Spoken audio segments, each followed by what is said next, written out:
Amén y amén.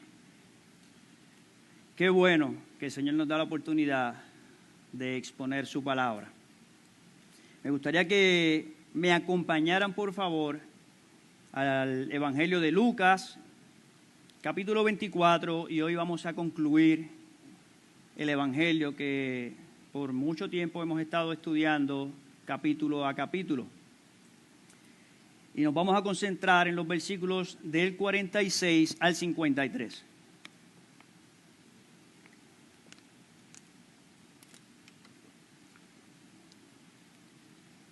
Aunque voy a dar lectura desde el versículo 44 hasta finalizar el capítulo, como les menciono, vamos a concentrarnos del 46 en adelante. Dice Lucas 24, 44 en adelante de la siguiente manera. Y les dijo, esto es lo que yo os decía cuando todavía estaba con vosotros, que era necesario que se cumpliera todo lo que sobre mí está escrito en la ley de Moisés, en los profetas y en los salmos. Entonces les abrió la mente para que comprendieran las escrituras. Y les dijo, así está escrito, que el Cristo padeciera y resucitara de entre los muertos al tercer día, y que en su nombre se predicara el arrepentimiento para el perdón de los pecados a todas las naciones, comenzando desde Jerusalén. Vosotros sois testigos de estas cosas, y he aquí, yo enviaré sobre vosotros la promesa de mi Padre, pero vosotros permaneced en la ciudad hasta que seáis investidos por el poder de lo alto. Entonces Jesús los condujo fuera de la ciudad hasta Betania y alzando sus manos los bendijo. Y aconteció que mientras los bendecía, se separó de ellos y fue llevado arriba al cielo. Ellos, después de adorarle, regresaron a Jerusalén con gran gozo y estaban siempre en el templo alabando a Dios. Padre, bendice tu palabra, Señor, y háblanos por medio de ella. Te lo suplicamos en Cristo Jesús. Amén, amén. Pueden sentarse, mis hermanos. Recordemos que en los versículos anteriores, del 36 al 43, Jesús les prueba a sus seguidores que realmente Él había resucitado conforme a las Escrituras. Lo hizo con los que iban camino a Emaús, luego los que estaban reunidos, con los que Él partió incluso el pan, y los ojos les fueron abiertos y ellos también le reconocieron, dice la Escritura. Algo muy particular y peculiar es que Jesús no quiere que ellos crean meramente porque lo están viendo. El pasado domingo, Pastor Junior y el anterior también se exponía de este punto, sino que Él les presenta por medio de las Escrituras que todo lo que aconteció tenía que pasar como estaba escrito. ¿Por qué? Bueno, el testimonio de una persona, o lo que podemos ver o no ver, no va a cambiar o a transformar la vida de nadie, sino que es la palabra de Dios la que transforma las vidas. Amén. Entonces, luego que el Señor les expone las Escrituras nuevamente, Él les va a explicar y les va a dejar una misión. Nos vamos a enfocar hoy en esa misión.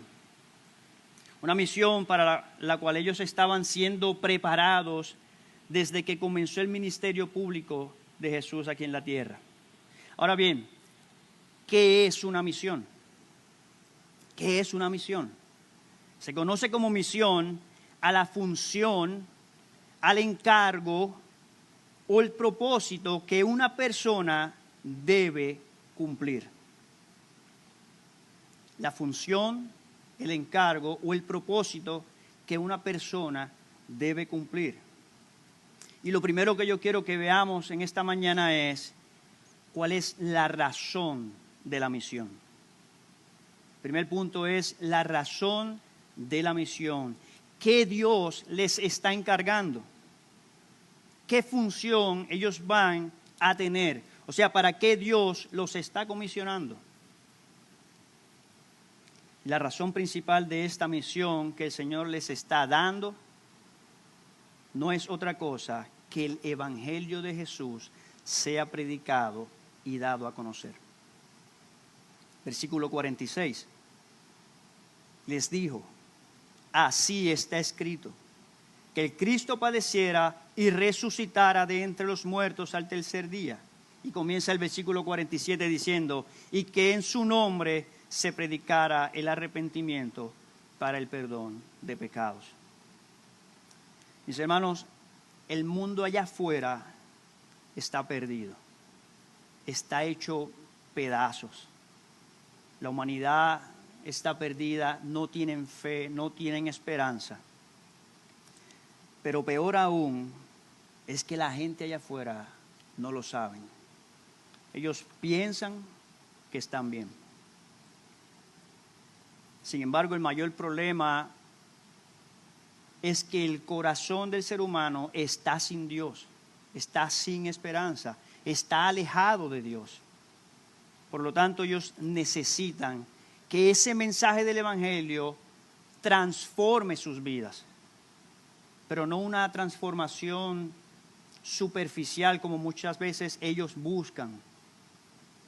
Humanamente hablando, muchas veces las personas intentan satisfacer sus deseos, necesidades o incluso solucionar algunos dilemas o problemas que tienen en su vida, pero lo hacen de manera temporera.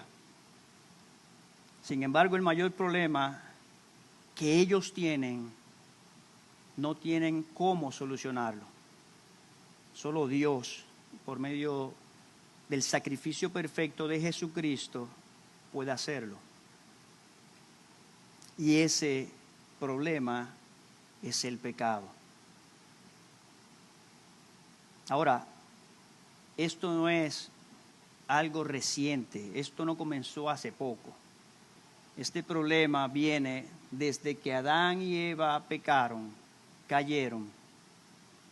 Todos hemos recibido esa cuenta de pecado. Todos nacemos pecadores. Todos vamos de continuo al mal, dice la Escritura. No hay ni uno bueno, no hay ni siquiera uno. Y por cuanto todos pecaron, están destituidos, estamos destituidos de la gloria de Dios.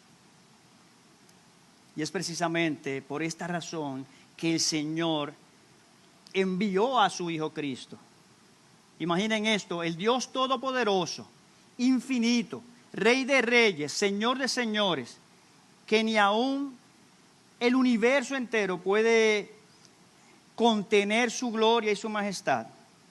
Él decidió, por amor y misericordia a nosotros, humillarse, hacerse carne, ir a la cruz del Calvario y por medio de un sacrificio perfecto satisfacer la demanda de Dios. Que Dios quedara satisfecho y de esa manera la relación rota que había entre un Dios santo y el hombre pecador pudiese restablecerse.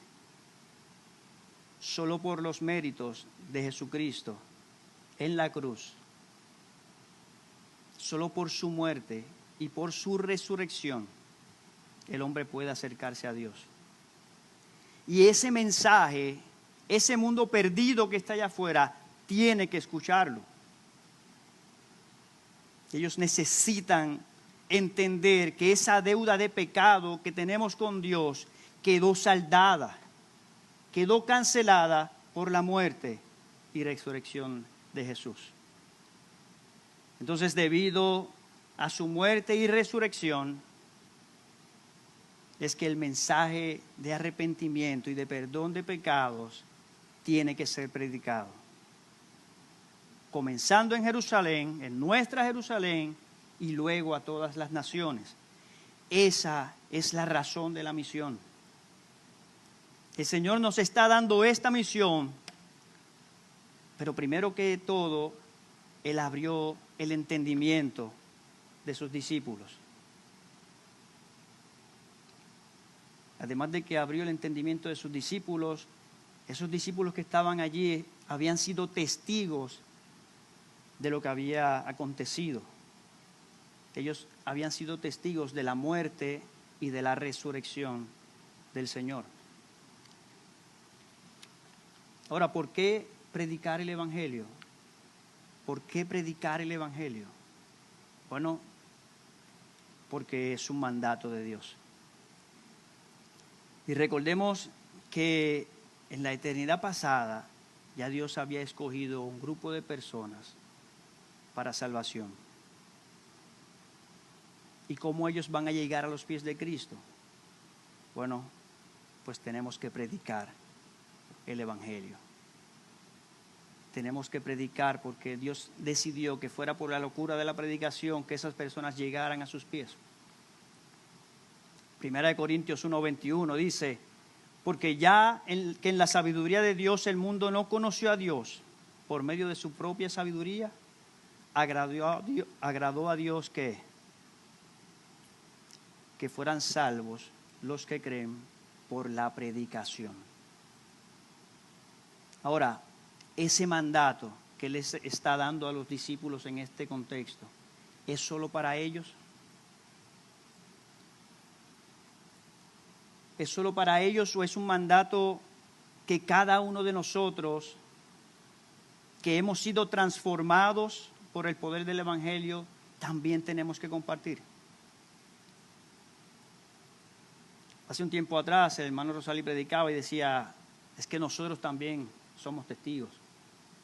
Y nosotros hemos sido testigos. El Señor decidió, igual que lo hizo con estos hombres, abrir nuestras mentes, nuestros corazones, para que nosotros pudiésemos entender el Evangelio. Por lo tanto, nosotros tenemos que predicar, necesitamos testificar sobre el Cristo crucificado.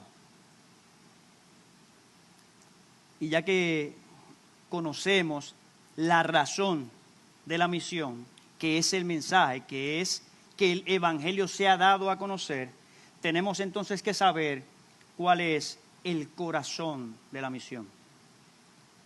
Y cuando digo el corazón de la misión, me refiero a cuál es el propósito para el cual Dios nos envía a la misión. Dice el versículo 48, vosotros sois testigos de estas cosas. Lucas, en el libro de los Hechos, capítulo 1, versículo 8,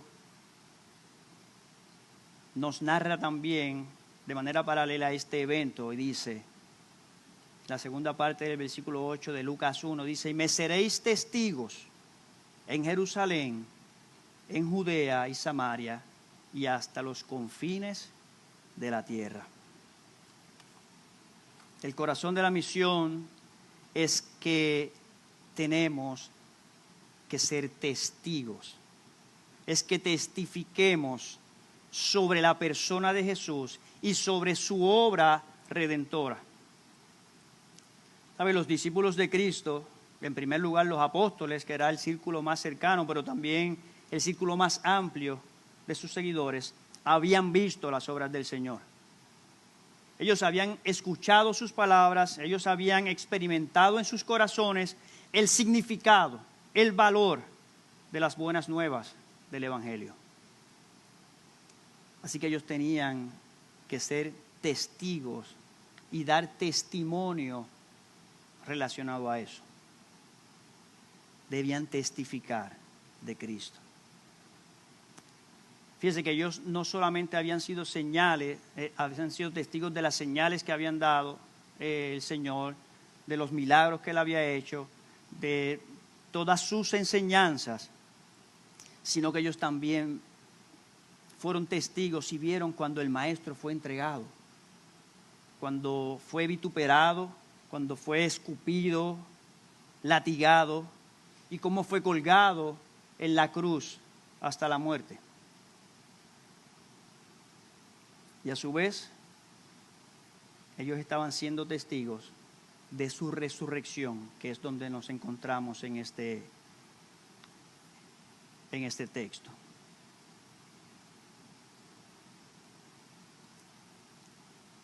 Ustedes saben algo, igual nosotros, los que hemos creído en el Señor, somos testigos. Somos testigos. Hemos visto cómo el Señor ha transformado nuestras vidas. Nos sacó del lodo cenagoso. Éramos viles pecadores, que lo único que merecíamos era la condenación eterna. Sin embargo, Él abrió nuestros corazones y se reveló a nuestras vidas. Y hemos visto cómo Dios ha obrado de manera maravillosa en cada uno de nosotros, aquellos que hemos creído.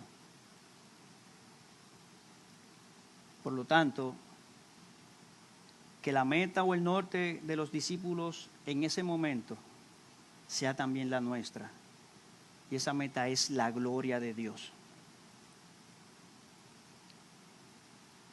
Y es la gloria de Dios, mis hermanos, la que nos va a llevar a testificarle a las almas perdidas que hay allá afuera. Vidas que necesitan escuchar el Evangelio. Nosotros no podemos quedarnos con esa buena noticia para nosotros. El Señor nos manda, nos envía en misión a que nosotros compartamos ese Evangelio. Se supone que nosotros, como dijo Pablo en 1 Corintios 9, tengamos en nuestra mente cuando él dijo, ay de mí si no predico el Evangelio. Eso tiene que redumbar en nuestra mente y en nuestro corazón para que nosotros entonces, en obediencia, cumplamos la misión que el Señor nos ha enviado a hacer. Prediquemos el Evangelio. Ahora la pregunta que debemos hacernos para meditar en ella es, ¿estamos cumpliendo con el corazón de la misión? ¿Estamos cumpliendo con ser testigos y testificar a otros de las maravillas, de la grandeza de nuestro Señor, de quién es Jesús y su obra redentora? Y no necesariamente estoy hablando de cuando, por ejemplo, viajamos fuera del país en un viaje misionero, que esta iglesia apoya la misión fuera de Puerto Rico, y compartimos allá afuera alguna reflexión sobre la Escritura, compartimos el Evangelio con las personas que pueden estar cerca del lugar, oramos con ellos. No solamente eso, el texto nos pide y nos manda a que seamos testigos primero en nuestra Jerusalén. Primero en nuestra Jerusalén, en nuestro vecindario, con nuestro vecino, en el trabajo, en nuestro entorno. ¿Lo estamos haciendo? Ayer un grupo de hermanos de la iglesia estuvo caminando en la comunidad, compartiendo el Evangelio, compartiendo la palabra del Señor. Y próximamente ya se enviaron unas fechas para que la iglesia se involucre más en llevar a cabo la misión de predicar el Evangelio en nuestra Jerusalén, comenzando con nuestra comunidad. Así que cuando se den esas fechas, nosotros teniendo presente que el Señor nos está enviando a hacer una misión, la iglesia debería estar aquí temprano en esa mañana, preparados para compartir y ser testigos en nuestra comunidad sobre las grandezas de nuestro Señor y Salvador Jesucristo. Compartir el Evangelio con cada una de esas personas. Ese es el corazón de la misión, mis hermanos. Eso es lo que el Señor nos ha delegado, que seamos testigos. Y sabe que una de las cosas con las que yo personalmente fui confrontado mientras me preparaba era precisamente esa. ¿Estoy yo testificando del Señor en cada oportunidad que se me presente y que se me presenta, que muy probablemente son muchísimas al día, lo estoy haciendo. Y mi oración es al Señor que me ayude a predicar el Evangelio a tiempo y destiempo. En cada oportunidad que se me presente, no dejarla simplemente pasar. Que sea intencional al momento de predicar el Evangelio, de testificar sobre mi Señor. Fijémonos en algo, y es que aún los discípulos, habiendo sido testigos y habiendo vivido todas esas cosas de manera presencial con el Señor, Jesús, para que ellos pudieran entender y ver todas estas cosas, tuvo que abrir sus mentes, su entendimiento. Sagrada, para que obedezcamos la Escritura. El Espíritu Santo sí nos da poder, pero nos da poder para que prediquemos con valor, para que nos expresemos correctamente, y nos controla para que se hagan las cosas como a Dios agrada. Eso es el poder del Espíritu Santo. Y se supone que cada cristiano que haya sido sellado con el poder del Espíritu Santo tenga mínimo un don. Ahora bien, ¿sabemos nosotros cuáles son esos dones? Ese don o esos dones que el Señor nos ha dado. Mis hermanos, nosotros necesitamos identificar cuáles, me imagino que tienen que ser más de uno, son los dones que el Señor nos ha dado. ¿Por qué? Bueno, porque ahí es que está el poder. Se usan esos dones que el Espíritu Santo y que el Señor nos ha dado precisamente para poder testificar de Jesucristo. Y un ejemplo de eso, si hay algún hermano que tiene el don de misericordia, cuando ese hermano vaya a hablarle a alguna persona o a visitar a alguna persona por alguna necesidad o por alguna situación que esté pasando, el Señor va a utilizar ese don de misericordia para que ese hermano sea testigo de la obra del Señor. Y de igual manera pasa con los demás dones. El don de enseñanza, el don de predicación, el don de dar. Todos los dones el Señor los va a utilizar para que seamos testigos de lo que Dios ha hecho por medio de Jesucristo. Amén por eso.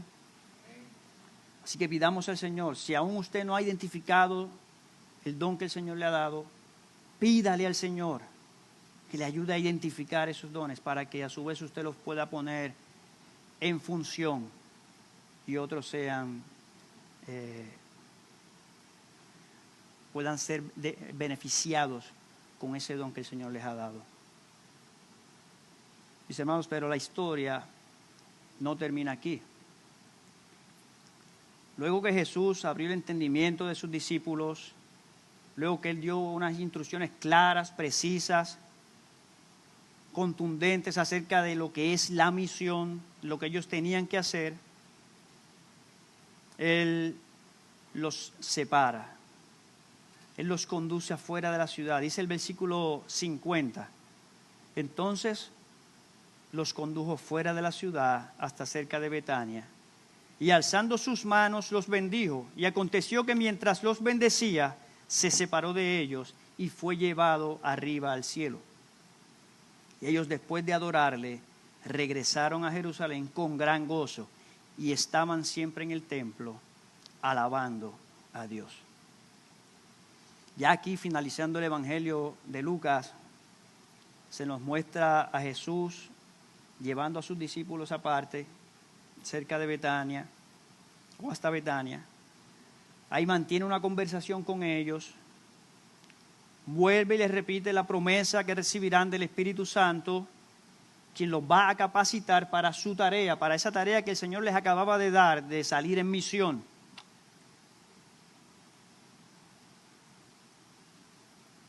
vemos en el pasaje paralelo de de Hechos 1, 6 al 8, para que podamos entender un poco más la actitud de los discípulos. Lo siguiente: mientras el Señor los bendecía. Un segundito aquí que se me borró. El pasaje paralelo en Hechos 1, 6. Luego alza sobre ellos sus manos de bendición. Cuando vemos este texto en Hechos, mientras el Señor los bendice y va siendo levantado al cielo, hay unos ángeles que se presentan en ese lugar y le dice a los discípulos: pero ¿por qué miran arriba? De la misma forma que Él se está yendo a los cielos, de esa misma manera volverá. Cuando Él se está yendo al cielo, nos narra Apocalipsis 12, versículo 5, que se fue arrebatado a Dios para llevarlo a su trono. Cuando el Señor está ascendiendo a los cielos, es básicamente que Dios Padre lo está llevando para ponerlo en su lugar, en el trono que le corresponde. Hebreos 8:1 dice: ahora bien, el punto principal de lo que se ha dicho es que tenemos un gran sumo sacerdote, el cual se ha sentado a la diestra del trono de la majestad en los cielos. Lucas, con relación a este evento, nos narra de la siguiente manera: después de haber dicho estas cosas, fue elevado mientras ellos miraban, y una nube le recibió y le ocultó de sus ojos. Y estando mirando fijamente al cielo, mientras él ascendía, aconteció que se presentaron a ellos dos varones con vestiduras blancas, que les dijeron: varones galileos, ¿por qué estáis mirando al cielo? Este mismo Jesús que se ha ido, que ha sido tomado de vosotros, este mismo Jesús vendrá de la misma forma como le habéis visto ir al cielo. Precisamente por eso los discípulos pudieron retirarse de ese lugar con la actitud con la que se retiraron. Ellos no se retiraron de allí entristecidos porque ya no verían al Maestro. No, dice el texto, Lucas 52, que ellos se fueron con gran gozo. Y no solamente se fueron con gran gozo de allí, sino que estaban siempre en el templo alabando a Dios. O sea que sus discípulos hicieron tal y como Él les había dicho. Ellos volvieron a Jerusalén para esperar el derramamiento del Espíritu Santo sobre ellos. Y con todo, ellos volvieron con gran gozo. ¿Por qué ese gran gozo? Bueno, habían recibido la promesa de que el Espíritu Santo llegaría sobre ellos.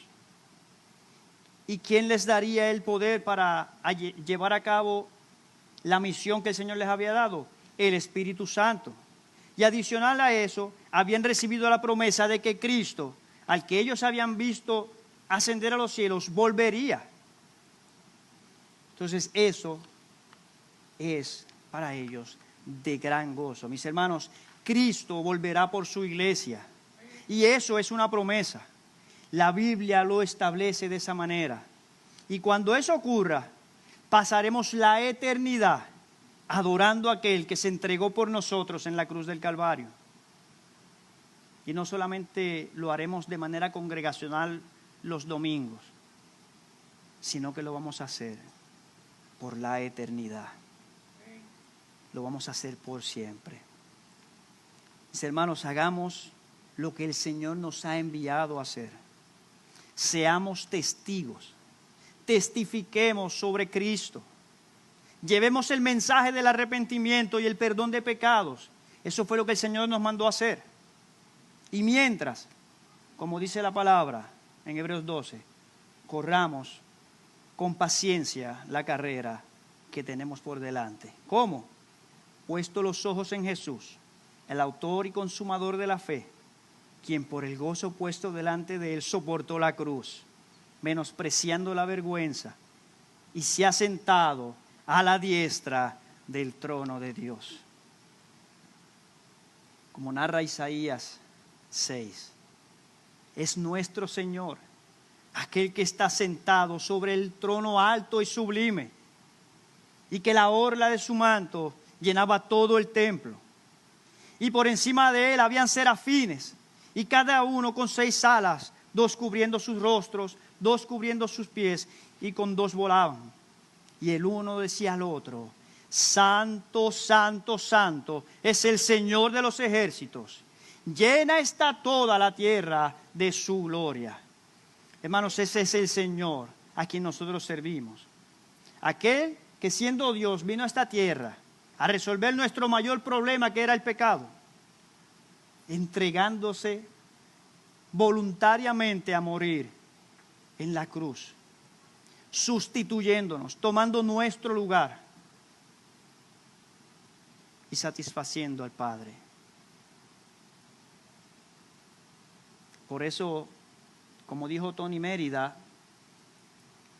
y como bien Pastor Junior ha adoptado la frase, y que de hecho ha sido el título de las últimas 5 exposiciones, estamos seguros que en Jerusalén hay una tumba vacía y que en los cielos hay un trono lleno. Hermanos, y quien está sentado en ese trono es nuestro Señor y Salvador Jesucristo, el único que es digno de alabanza y adoración. El Rey de Reyes, nuestro Rey, aquel que nos escogió. ¿Para qué? Para que le seamos testigos, para que salgamos a testificar sobre su grandeza, sobre su obra redentora en la cruz. Que salgamos a nuestra Jerusalén, a nuestra comunidad, pero que salgamos también hasta el fin de la tierra. Amén. Padre, te damos gracias por este tiempo. Gracias por tu palabra. Mi Dios, suplicamos que tú nos ayudes a poder llevar a cabo de la manera correcta, como tú mandas, la misión. Que podamos hablar del arrepentimiento y el perdón de pecados. Que podamos presentarle a este mundo perdido, que está sin fe y sin esperanza, que hay un Señor y Salvador, Jesucristo, que murió en una cruz del Calvario hace cerca de 2000 años atrás para solucionar nuestro mayor problema, que es el pecado, pecado que nos separa de ti. Mi Dios, si hay alguien en este lugar que aún no ha entregado su vida a ti, suplicamos en el nombre de Jesús que tú abras su entendimiento y su corazón como lo hiciste con nosotros. Que puedan entender que alejados de ti nada son, que necesitan entregar sus vidas a ti, arrepentirse de sus pecados y reconocerte a ti como el único Señor y Salvador de sus vidas. Y a nosotros, los que ya hemos creído, queremos obedecerte, Señor. Llénanos de tu Espíritu, Padre, y ayúdanos a que en todo momento seamos testigos de la obra de Jesucristo. Testifiquemos allá afuera y expongamos tu palabra cuando lo hagamos. Hablemos del arrepentimiento, el perdón de pecados y que hay una esperanza. Y se llama Cristo Jesús, nuestro Rey. En Cristo Jesús oramos y damos gracias por este tiempo. Amén y amén y cantamos precisamente a ese Rey de Gloria que está sentado en el trono. Amén.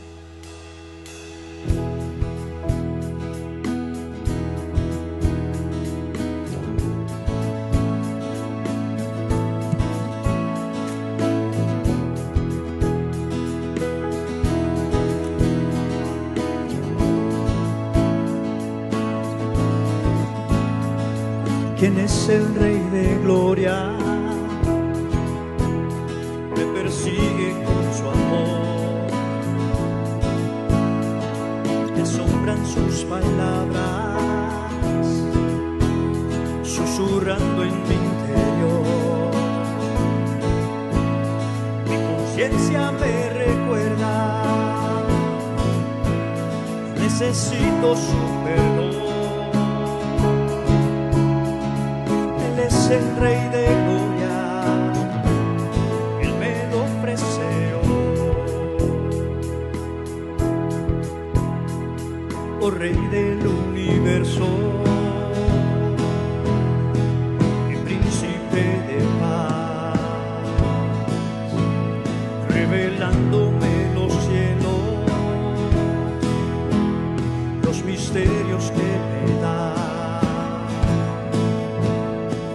Espíritu lo anhela,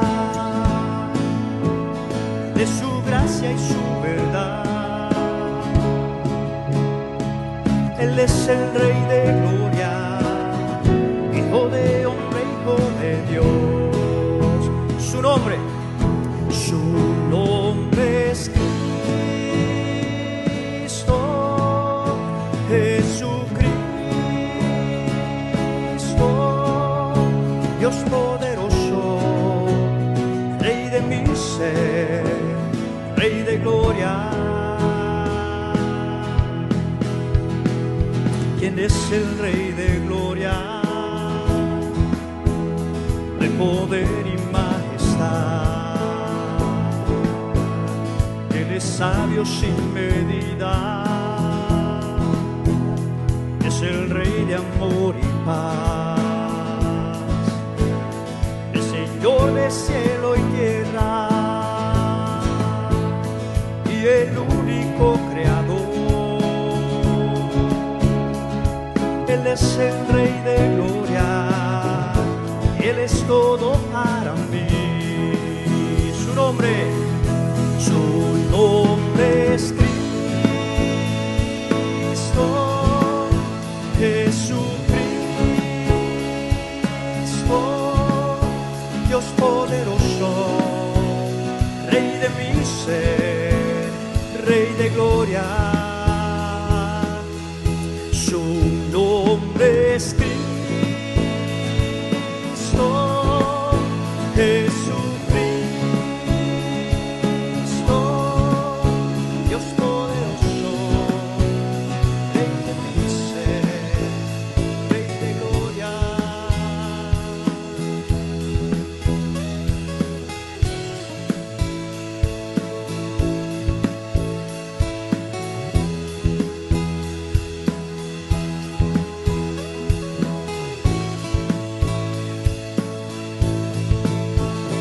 El Señor de cielo y tierra, y el único creador. Él es el Rey de gloria, y Él es todo para mí. Su nombre es Cristo, Jesucristo, Dios poderoso,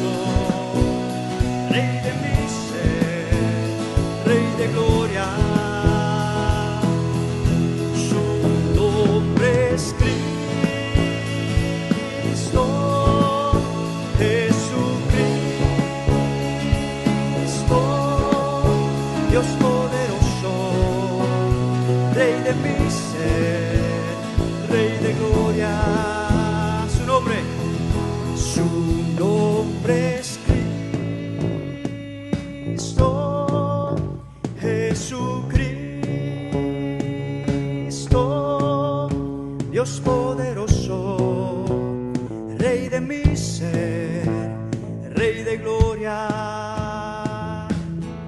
Su nombre es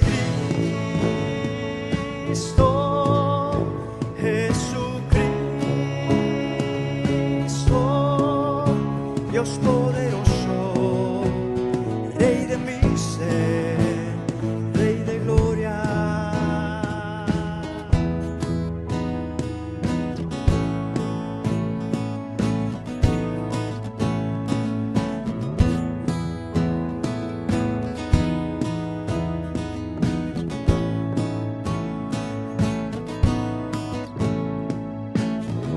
Padre, te alabamos y te bendecimos, pues tú eres nuestro Rey, el Rey de gloria.